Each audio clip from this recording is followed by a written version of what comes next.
evening, all. Today's webinar topic is Basics of Biostatistics. Here, I would do a recap of principles of measurements. Principles of measurements has been taken in the beginning of the course. However, I need to bring it back here to understand what we do with the numbers, or more so called variables. A variable is a characteristic which has to be given a name and its type has to be specified. So what we do with variables, we measure them. Measurement has been defined as the process of assigning numerals to variables to represent quantities of characteristics according to certain rules. That is what you want to measure. Not everything can be measured in the metric system. For example, heartbeat. You have to count heartbeat. IQ cannot be measured with a scale. Effort to get maximum marks in the battery of tests cannot be measured by a scale. So these are different kinds of measurements which I would be talking about. A measurement has been defined as the process of assigning numerals to variables to represent quantities of characteristic according to certain rules, like the rules which I told you. What is the type of variable? What the variable is intended to do? What are the characteristics? Whether it is following a metric system or whether it is following another continuous measure like discrete measurements. Here on the right hand side, you see SPSS software. It's a screenshot of is the screenshot of data view of SPSS software. I would be telling you how to use SPSS, but I won't be taking classes on how to do calculations on SPSS. I would be helping you out or describe the tables which are generated by SPSS, but I would not be asking you to perform statistical exercises on SPSS because I do know that many of you do not belong to university and you may not have access to SPSS. For those who belong to university and have SPSS can simultaneously do the assignment or the examples I take here. So measurement has got levels, which was covered in the first webinar. Now we have got a measurement level which needs to be specified in this SPSS software. So this portion of the screenshot shows data view, and the topmost the topmost row, if you see, it shows VAR or variable. Here you would give the name of the variable, and 1, 2, 3, 4, 5, 6 is where you would enter the numbers for the cases. Now, when you go to the variable view, you will see measurement level, and there you have to choose or select the measurement level, whether your data belongs to scale or whether your data is ordinal or whether your data is nominal has to be entered there for correct analysis by the software. Now, a quick recap of levels of measurement. Now, we have two types of variables, that is categorical variables and metric variables. Here, I would discuss first the metric variables, that is the discrete or the continuous variables. A continuous variable is any value which has a defined range. That is, it can be a number between two values like 0 and 100, and it can be fractional value. Continuous values are never measured exactly, but they are limited to a precision by the measuring instrument, and you always get the numbers or the reading in terms of decimals. For example, when you take a joint range, it could be measured as 50 degrees or 50.5 or 50.3, depending on the gradations on the goniometer and the scale of the measurer. Similarly, strength, distance, weight, and time are other examples of continuous variables. Now, while discrete variables can be described only in whole units. For example, if you take heart rate, you have to count one beat per minute, or you have to count per minute, or you count beats. There is no fraction in heart rate. Variables such as number of trials needed to learn a motor task or the number of children in a family are also examples of discrete variables, and they do not fall in line with continuous variables. Now, metric variables can be ratio variables, interval variables. Now, ratio variables are the examples are distance, age, time, decibels, or weight, and these are numbers which represent units with equal intervals. That is, they are measured from the true zero on the number line. However, internal interval scales they can be considered as Celsius or Fahrenheit, and they do not start from zero on the number line. And they have negative values also, and they have positive values also. For example, in Celsius, there is no absolute zero. So you may have plus 4 degrees Celsius to minus 30 degrees Celsius. So these are called as interval scales. Now, ordinal scales are the numbers which indicate rank or an order. They belong to categorical variables, but they are ordered in categories. You can take example of manual muscle testing, where 5 represents normal strength and 0 represents no strength. You can take pain, you can take function in similar lines. Now, nominal variables are just numbers given to a category. They are just used to classify data into two categories. The most common examples are gender, blood group, etc. In gender, you have only males and females, so we can assign value of 0 to males and 1 for females.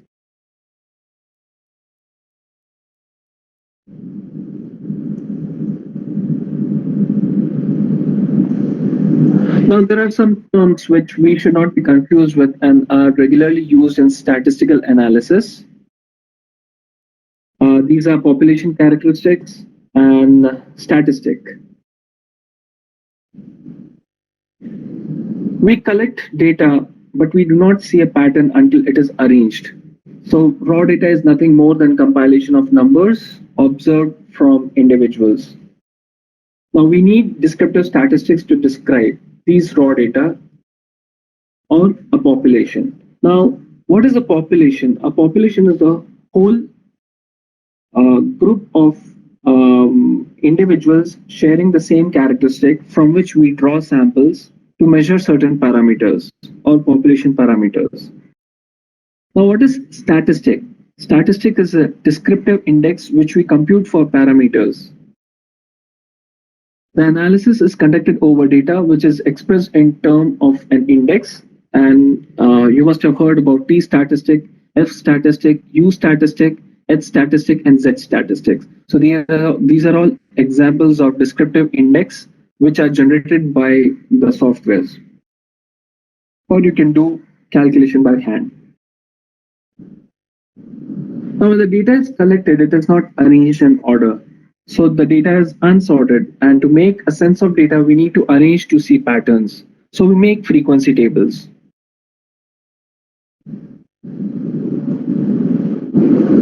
The data in the table we have here is from an article on therapists' attitude on how excited they are in working with elderly, where 0 is not at all excited and 20 is most excited.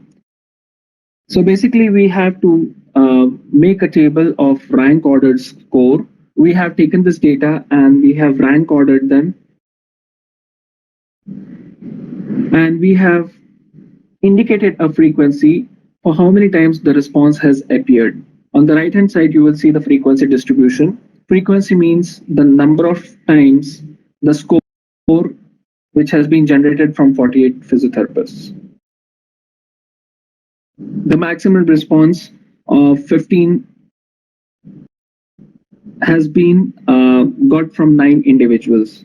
Now on the further right hand side, you see cumulative percent and percentages. So from the total population of 48 therapists, around 18.8% of the therapists have rated that they are satisfied and they are happy or they are excited at the level of 15 in treating elderlies. So we can see the lowest and the highest and the mid score, and we can tell something about a pattern. We can tell the pattern of clustering of scores. in the total distribution. Now, in clinical studies, there may be instances where there are very less occurrence of exact scores. For example, when you measure range of motion in a group of patients who have got frozen shoulder. So, if you try to construct a frequency distribution table, and if you start from one, you may not see individuals, or you may not be able to record people who are getting shoulder range of 1 degree, 2 degrees, or 10 degrees. So therefore, we group frequencies here. So we group them according to ranges. For example, 20 to 30 degrees, 30.1 to 50 degrees, or similar stratification. So it is useless to produce a frequency or a rank order table for a score with a frequency of 1. And that's how we create group frequency distribution table. On the right hand side, you would see in the B, you will see the frequency distribution. From 60 to 69 degrees, we have got two people who got this kind of range. 90 to 99 degrees was seen in 10 people. So the cumulative percent was 33.3. So we can say that 33.3 individuals, 33.3% of individuals had their ranges clustered between 90 to 99 degrees.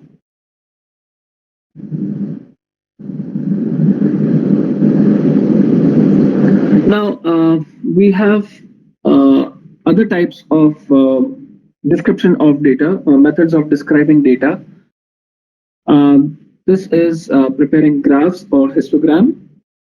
Here we reduce large sets of data into manageable form, and that can be presented in tables or graphics and are described in terms of sums, averages, relationship, differences, and so on. So basically, we are describing a process of organizing and summarization of data. Here you see the bar graphs, which is generally called as a histogram. And on the right hand side, you will see frequency polygon.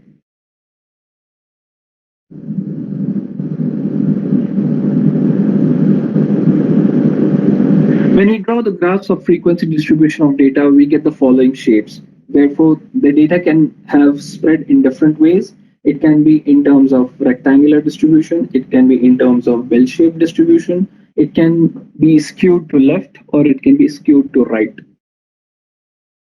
We will talk more about distribution of data in further webinars or upcoming webinars.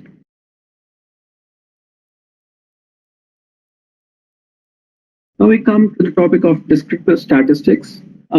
These are the kind of terminologies you would have seen in journal articles, most common in journal articles. They are statistics used to characterize aspects of data with an intent to describe the population. So we can only describe population through descriptive statistics and nothing else. So the following characteristic of data, that is the shape, central tendency, and variability within a data set, are used to organize, summarize, and describe data.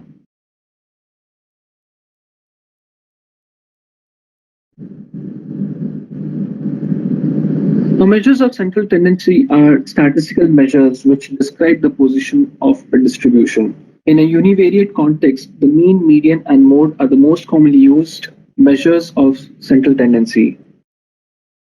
The value or the figure which represents the whole series is neither the lowest value in the series nor the highest, and it lies in somewhere between those two extremes. This is definition of measures of central tendency. Now I discuss about different measures of central tendency. The measures of central tendency are mode, median, and mean, or some people call it mean, median, mode.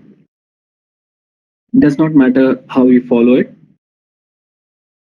Now, if you look in these three figures, you would see the position of mean, median, and mode. I'll describe what is mean, what is median, and what is mode, but just observe, just appraise yourself with these kind of figures, This is skewed to right, this is skewed to left, and this one is a bell-shaped distribution. Now, all these are averages and it represents the measurements made on a group and it describes the group. When two or more groups are measured, the central tendency provides the basis of comparison between them. That is, you can compare two groups by comparing the mean or median or mode. The mode is scored with the highest frequency of occurrences. It is easiest score to spot in a distribution and it's the only way to express central tendency of a nominal level variable. Now, when we need to describe what are the kinds of patients coming to your clinic, so you would after thinking for some time, you will say, I am getting nowadays a lot of frozen shoulders. So what did you do? You just told the other person the highest in number of individuals who are coming to your clinic and they have adhesive capsulitis. You're not telling them that the mean number of patients who are coming for adhesive capsulitis is this. The mean number of patients for frozen shoulder, back pain are coming this. But you are talking in terms of numbers. That is, you have counted it and you have told that I am getting 15 cases of frozen shoulder per day in my clinic. So what you actually did is you have calculated mode. Now, some data sets do not have a mode because each value occurs only once, so there may not be any mode.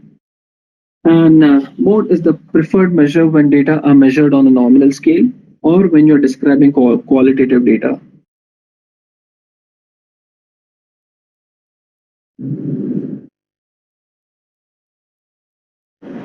Now, modes are easy to spot, and whenever you look in the graph, you will see a tallest bar. And mode can often take on several values. You can sometimes see bimodal distribution. Sometimes the data can have multimodal distribution. That is, there are higher frequencies for some kind of readings in a graph. And mode is also influenced by small number of cases. That is, if you have only one reading, you cannot have mode. Now we come to median, and median is also known as middle rank score.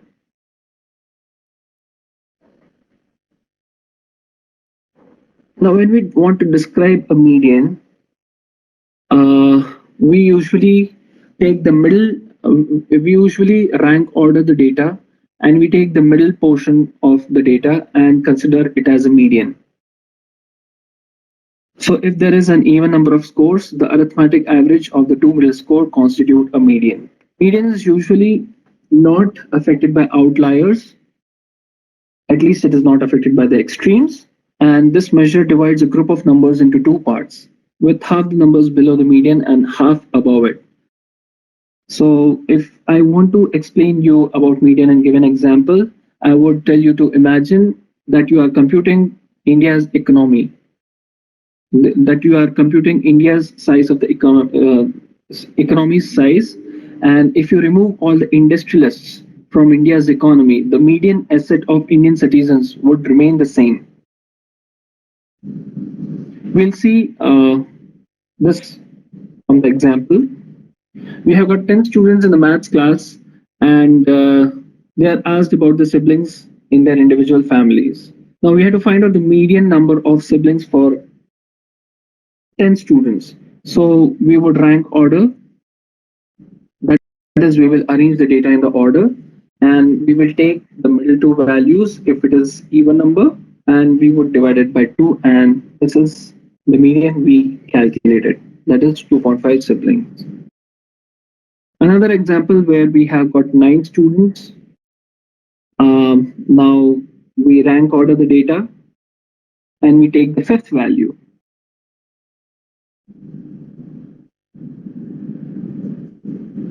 So the median is 3.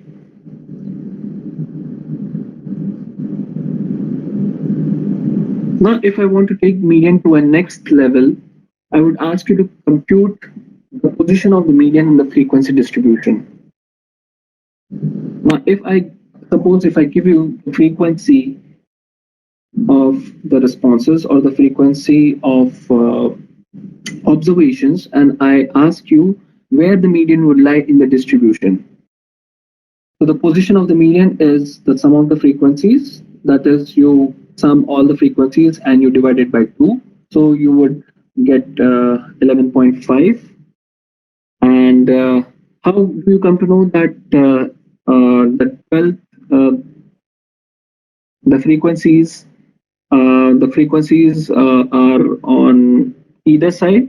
You would add the frequencies from either side until you get the sum 12, and the 12th term is the median. So if you go from the left hand side, you add 4 plus 3 plus 2, that is 9. 9 plus 6 is 15. So that is fourth. If you go from the right hand side, 8 plus 6, 14. So you have already got number which is beyond 12th. So finally your median lies at the fourth value. The 12th term is the median and its value is 4. Now we come to the mean. Now let's take an example of computing India's economy by mean. And if you take all the industrialists away,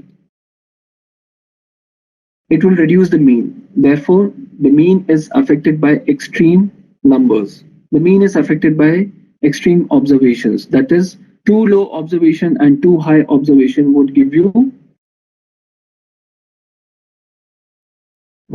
affect your mean.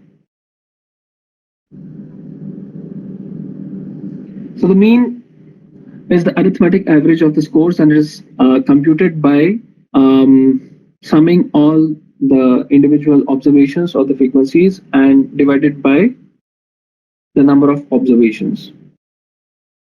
The mean is the arithmetic average of scores and it forms the center of the distribution, a normal distribution. And mean is not a good measure of central tendency when there are extreme scores or outliers. Now here we would compute mean of 10 students for the number of siblings in their individual families. And here we do not have to rank order the observations. You just have to sum them and divide it by the number of observations. So you have got a mean of 2.9 siblings. Now there is something called as weighted mean. You must have heard about CGPA scores in engineering colleges and the new colleges. You must have heard about CGPA score in international universities. Now how it is calculated? They are calculated by weighted mean, and here you have got points or the credits which are given in your studies. And suppose a person can have good points or credits, but his attendance is low. And when he is compared with a person with good points and a person who is having good attendance, then there will be some discordance. So, in order to prevent this discordance in whom to be awarded as the best outgoing student, CGPA is calculated by weighted mean. So now you look at the course, maths, history, health and art, and you see the grades A, B, A, C. So C is given number 2 or points number 2, B is given 3 and A is given 4. And the credits or the attendance are given on the right hand side, and you multiply the points with credits and finally you sum them and divide it by some of the frequencies or some of the credits. And that's how you get a weighted mean and you get a CGPA score of 3.42.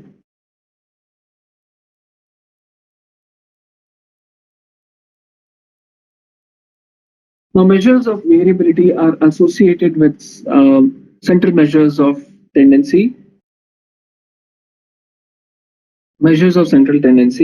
and these averages are associated with the averages are always associated with some kind of variability of data. If there is no variability, that means the data occurrence or the observation is predictable and hence there would be no need of statistics. And because there is variability in the biological parameters or variability in observation of the values, we need statistical analysis to know what is going on. Now we quantify variability by range, centiles, and standard deviation. The simplest way is to quote the highest and the lowest value, and that's where you are quantifying variability by giving range. Centiles are the value below which a certain percentage of value occurs. That is, 50th centile is another name for the median, and 25th and the 75th centiles are called as quartiles. These values, together with median, divide data into four equal parts, and the numerical difference between the 25th and the 75th percentile is called interquartile range. So whenever you are giving median, you have to give the variability or express variability in terms of interquartile range. And we are talking about mode, you have to give range. Now, when standard deviation is given, standard deviation should always be quoted with mean, and standard deviation quantifies variability by averaging the distance of each value from the mean. That is, it is denoted by x minus x bar. We can calculate the distances of all the values from the sum, which will be explained in the next slide. Here you take the data and put them in columns under X. X is an observation, and you subtract each value of or each observation from the mean of the values. Now, because we have got negative values in x minus x bar, and there are positive values, it may, when you sum them, it may give you zero. So in order to prevent this kind of reading, we square the data.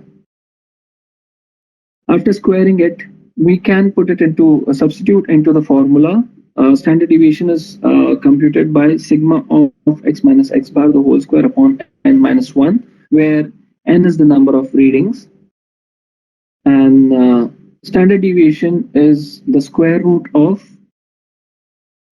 sigma x minus x bar the whole square upon n minus 1, and hence we get the value 12.22. That's how we calculate median. That's how we calculate standard deviation. There are other ways of calculating standard deviation, which I'm not going to talk about right now.